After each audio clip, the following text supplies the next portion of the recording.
Nek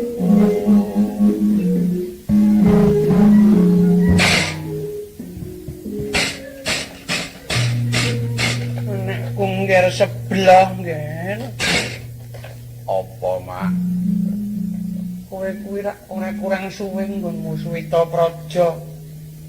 Ngumurupi eden-eden ya wis katok ning sabab apa ora ngerti kasusilaning praja. Kowe ngucap ngono nganggo dasar apa, Mak? Mlaku ana mburi gadil ana ngarep nungkak ana ngiringan nyikut bareng cedhak ngebruki, ora. Kowe ora ngerti goreng rasaku kaya dijejuwing. Sababe ngatasé kowe boboting anakku kepengin apa-apa ya wis kelakon. Coba nyandang ya wis becik, mangan ya wis turah. Apa wong murid mung cukup tok pangani karo tok sandangi. Saben ingkang sinuwun kundur kraton slimbit karo Kanjeng Ratu Banawati rasaku bubrah, Mak. Ini bara aku wis ning sing duwe putu sayane aku liyane Gurijen mundar mandir ora ning meneh, Mak. Oh, pomo cetono kowe kepengin dipek wong lanang no piye? Kowe rak durung tak kandhani, dek ngisore kene-kene ning Jaya. Sopo?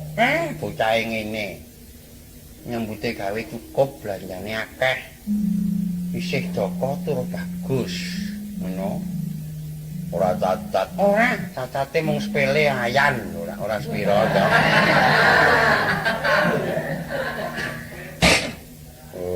Apa ayan? Ayan ku apa ndak dina kumat? Mung ayan karo setengah edan bocah iki, ora sepele. Ning pinter golek dhuwit. Mung bocah iki yo duwe penjaluk nyang aku. Kula nuwun Bu, karena aku ki Bu. Suwan kula ngersanipun Bu Muji.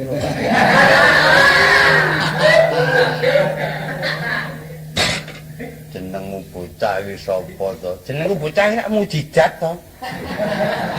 Bocahku ya guru Bu Muji ngono wae. Jenengmu sapa Le? Nggih, Bu, nama kula Sintun. Kula suwan teng kersane Ibu, kula kepengin iki wale-wale menapa ngebun-bun indang ati Jawa sonten. Kang putra sebelah badhe kula wengkoni. Aku ya kandha kuwi dudu gambar ya tak wengkoni. Tegese ajeng kula pek bojo. Ayo to bocah iki umure ya wis pira. Ya wong sebelah iki ketok tuwa rak plok umur 96 kuwi ya. Ya wis aku lega lila. Lah kowe cekel gawe apa Le? Aku takon ngono. Bocah iki mangsuli. Kula niki mboten mung cekel gawe malah kulino kecekel ngene bocah iki. Ning ngene ku Bu Muji ora ajeng matur. Kowe kok ndok foton aku ya ngono. Kula niku reh ning isih genep, tegese bapak kula nggih isih, ibu kula nggih tesih. Kula niku kepengin duwe bojo nggih sing padha kalih kula, tegese nggih isih genep. Bapakne isih, ibune ya isih. Lah aku tratapan ana kono pinggir. Bape aku ki rondo, ngono. Aku ki rondo. Mongko biyen aku ndanak kowe umur 8 iki bapakmu mati. Oh nggih, lha kok ketelarak-telarak. Kowe umur 8 dina tau digondol kucing. Ketemu ana pinggir ngeril nggih. Aku prasetyo ora duwe bojo, kepengin sengsem omong anak. Anakku wis gedhe ning kok aneng kuda sing teko ora kenyono-nyono. Kudane apa? Sintun kuwi lho. Gelem ngepek kowe ning kok njaluk genep, bapakne ya isih, ibune ya isih, mongko aku mung arek ibu tok. Bisane kowe kelakon dadi manten kudu aku tok genepi, nggih. Carane genepi piye? Kowe golek bapak sik, tegese aku golekno bojo, anggere aku ndek bojo genti kowe tak pikir. Oh, wong tuwa ora kena dipundi-pundian. Mikir anak urung rampung awake dhewe didhisik-dhisikke. Ya ning banjur ana susulan meneh. Kowe mesti seneng gembira pisan iki. Ya wong cek napa wedhus ngakokke. Arep ngepek aku. Ngepek kowe dipek bojo. Banjur pira-pira dedek piateke karo kowe ya padha umure baraan. Kahanane timbang. Banjur rupane wis cocok.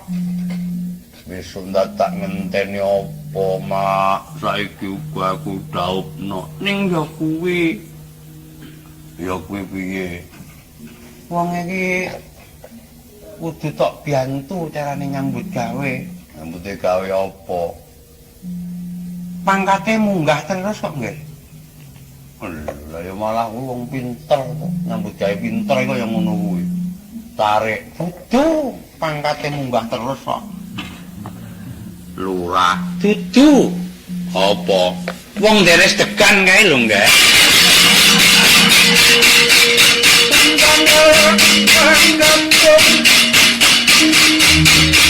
wong tembang nur kangku karon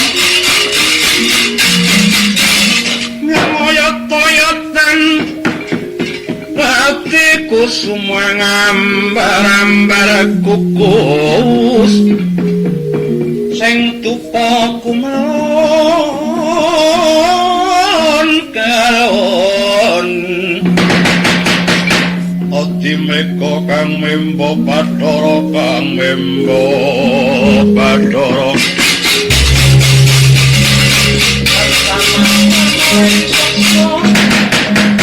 Sinoksmaya winaya ing sepi sinimpen telenging kepu pambukaning warana talen saking liyap-layaping uyup